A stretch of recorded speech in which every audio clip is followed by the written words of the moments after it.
नमस्कार, आप देख रहे हैं चुनावी क्लास और आपके साथ मैं हूं शशि तुषार शर्मा। नई संसद में 18वीं लोकसभा के पहले सत्र का आगाज हो चुका है। नए सांसद शपथ भी ले चुके हैं, लेकिन क्या आप जानते हैं कि संसद में अलग अलग पार्टियों के सदस्य कैसे बैठते हैं? कौन आगे कौन पीछे बैठता है और शपथ किसे पहले और किसे बाद में दिलाई जाती है? 18वीं लोकसभा का पहला संसद सत्र शुरू हो गया है। लोकसभा चुनाव में जीत हासिल करने के बाद अब सांसद पहली बार लोकसभा पहुंचे हैं, जहां शपथ लेने के बाद वो सदन के आधिकारिक सदस्य बन चुके हैं। आपने देखा होगा, जब भी संसद का सत्र चलता है तो सांसद एक तय स्थान पर बैठे रहते हैं। तो क्या आप जानते हैं कि उनकी ये सीट तय कौन करता है और ये किस आधार पर तय की जाती है? या फिर सांसद अपने हिसाब से कोई भी सीट ले सकते हैं और वहां बैठ जाते हैं? संसद में किसी भी सांसद के बैठने की सीट उसकी पार्टी की संख्या के आधार पर तय की जाती है। उसकी पार्टी के जितने ज्यादा सदस्य होते हैं उसके हिसाब से सांसदों को सीट दी जाती है। संसद में बैठने के लिए कई ब्लॉक्स होते हैं और पार्टी के सदस्यों की, जिन सांसदों के 5 से कम सांसद हैं, उनकी अलग व्यवस्था होती है। उसके बाद निर्दलीय सांसदों को जगह दी जाती है।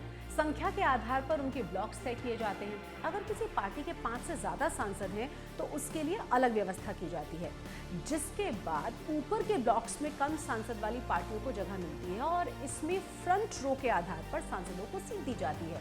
जिस पक्ष के ज्यादा सांसद होते हैं उन्हें उतनी ही फ्रंट रो मिलती है। इन ब्लॉक्स के आधार पर सांसदों की सीट तय की जाती है।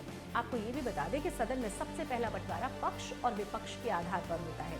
आगे के ब्लॉक्स में स्पीकर के दाएं हाथ की तरफ सत्ता पक्ष बैठता है और बाएं हाथ की तरफ विपक्ष की सीट तय की जाती है। इसके अलावा लेफ्ट साइड में एक सीट होती है डेप्यूटी स्पीकर के लिए और उसके पास विपक्ष के फ्लोर लीडर बैठते हैं। इसके बाद बाईं तरफ सांसदों की संख्या के आधार पर ब्लॉक्स को डिवाइड किया जाता है। जैसे एक बार सबसे आगे दाईं तरफ बीजेपी और लेफ्ट साइड में कांग्रेस के सांसद बैठेंगे। अब सवाल ये है कि ये कौन डिसाइड करता है? तो ये सदन के स्पीकर की ओर से डिसाइड किया जाता है। डायरेक्शन 122A के तहत स्पीकर हर सांसद को सीट अलॉट करते हैं और उसके हिसाब से ही सांसद को सीट पर बैठना होता है।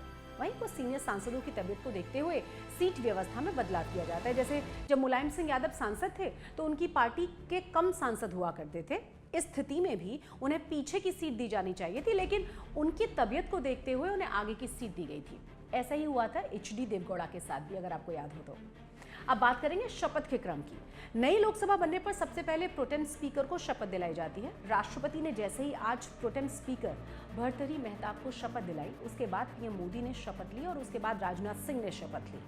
दरअसल केंद्रीय मंत्रिमंडल में प्रधानमंत्री के बाद रक्षा मंत्री का पद आता है और इसीलिए राजनाथ सिंह ने पीएम मोदी के बाद शपथ ली है। राजनाथ सिंह के बाद आता है नंबर अमित शाह का, मतलब गृह मंत्री का। मंत्रिमंडल में शपथ लेने के बाद अल्फाबेटिकल ऑर्डर में राज्यों के सांसदों को शपथ दिलाई जाती है। इस वजह से पश्चिम बंगाल के सांसदों का नंबर सबसे आखिर में आया। उम्मीद है आपको हमारा ये वीडियो पसंद आया होगा। नमस्कार।